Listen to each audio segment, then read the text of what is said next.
Duck and Percy enjoy their work at the harbour, pulling and pushing trucks full of cargo to and from the quay. But one morning, the engines were exhausted. The harbour was busier than ever.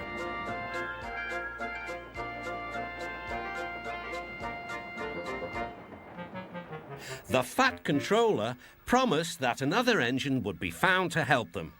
"Huh, it's about time," said Percy. "I ache so much I can hardly get my wheels to move," agreed Duck.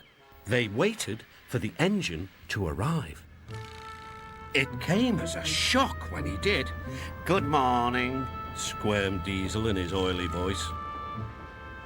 The two engines had not worked with Diesel for a long time. "What are you doing here?" gasped Duck. "Your worthy fat, Sir Topham Hatt sent me. I hope you are pleased to see me. I am to shunt some dreadfully tiresome trucks." "Shunt where?" said Percy suspiciously. "Where? Why, from here to there," purred Diesel, "and again from there to here. Easy, isn't it?" With that, Diesel, as if to make himself quite clear, bumped some trucks hard. "Woo!" screamed the trucks. "Grrr!" growled Diesel.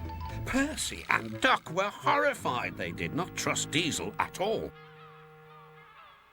They refused to work and would not leave their shed. The Fat Controller was enjoying his tea and ice bun when the telephone rang. "So there's trouble in the harbour yard? I'll be there right away." Diesel was working loudly and alone. Cargo lay on the quay. Ships and passengers were delayed. Everyone was complaining about the Fat Controller's railway.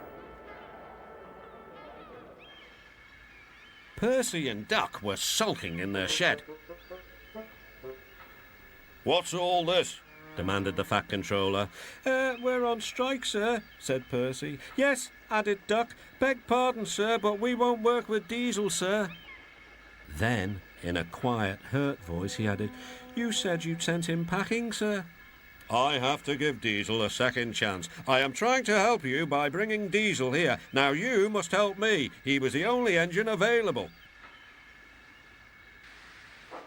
Percy and Duck went sadly back to work. Next morning, things were no better. Diesel's driver had not put his brakes on properly, and Diesel started to move. He went bump straight into Percy. Percy had an awful fright. "Wake up there, Percy," scowled Diesel. "You have work to do." He didn't even say he was sorry to Percy. Later, Diesel bumped the truck so hard that the loads went everywhere. "What will the Fat Controller say?" gasped Percy. "He won't like it," said Duck. "So who's going to tell him, I wonder?" said Diesel. "Two little goody-goody telltales like you, I suppose." Percy and Duck did not want to be telltales, so they said nothing. Diesel, thinking he could get away with his bad behaviour, was ruder than ever. Next day, he was shunting trucks full of china clay. He banged the trucks hard into the buffers, but the buffers weren't secure.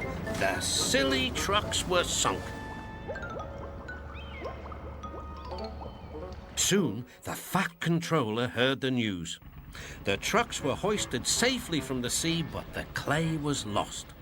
The Fat Controller spoke severely to Diesel. "Things worked much better here before you arrived. I shall not be inviting you back. Now, Duck and Percy, I hope you won't mind having to handle the work by yourselves again." "Oh, no, sir. Yes, please, sir," replied the engines. Whistling cheerfully, they puffed back to work, while Diesel sulked slowly away.